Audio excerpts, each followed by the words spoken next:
মাত্র ১৬ টাকা দরে বিক্রি হয়েছিল চট্টগ্রাম আদালতে পাবলিক প্রসিকিউটরের বারান্দায় পড়ে থাকা ১,৯১১টি মামলার নথি বা কেস ডকেট। পুলিশ অভিযান চালিয়ে নগরীর পাথরঘাটা এলাকার একটি ভাঙাড়ির দোকান থেকে এসব নথি উদ্ধার করে এবং একজনকে গ্রেপ্তার করেছে।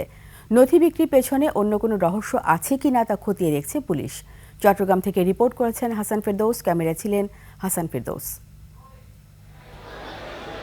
চট্টগ্রাম আদালত ভবনে মহানগর দায়রা জজ আদালতের পাবলিক প্রসিকিউটর অফিসের বারান্দায় ফেলে রাখা হয়েছিল হত্যা, মাদক, চোরাচালান, বিস্ফোরণ সহ বিভিন্ন মামলার ১,৯১১টি নথি। হঠাৎ করে এইসব নথি উধাও হয়ে যাওয়ার ঘটনায় গত ৫ জানুয়ারি কোতোয়ালি থানায় সাধারণ ডায়েরি করেন পিপি। নথি গায়েবের ঘটনায় নড়েচড়ে বসে প্রশাসন। প্রাথমিক তদন্তে দেখা যায় আদালত ভবন চত্বরে রাসেল নামে এক চা বিক্রেতা এইসব নথি পরিত্যক্ত অবস্থায় পড়ে থাকতে দেখে ১৬ টাকা কেজি দরে ভাঙারি দোকানে বিক্রি করে দেয়।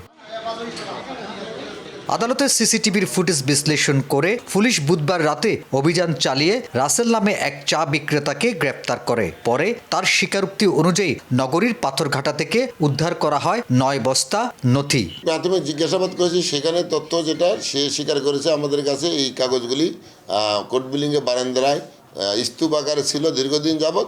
এইগুলি কাগজ মনে করে এবং এগুলি অকেজ হিসেবে সে বস্তা আকারে নিয়ে ভাঙ্গারির দোকানে কেজি ভাव বিক্রি করেছে। এদিকে আদালত ভবন থেকে নথি গায়েবের ঘটনায় ব্যাপক চাঞ্চল্যের সৃষ্টি হয়। প্রশ্ন, আদালত ভবনের নিরাপত্তা ব্যবস্থা নিয়েও ভবিষ্যতে এই ধরনের অপ্রীতিকর ঘটনা এড়াতে আদালতের নথি ডাটাবেইজের মাধ্যমে সংরক্ষণের দাবি জানান আইনজীবীরা।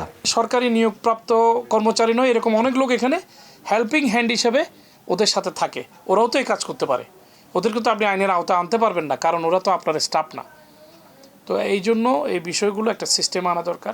আদালত ভবন থেকে গায়েব হওয়া এইসব নথির মধ্যেই মহানগর দায়রা জজ আদালতের অধীন ৩০টি আদালতের কেস ডকেট রক্ষিত ছিল।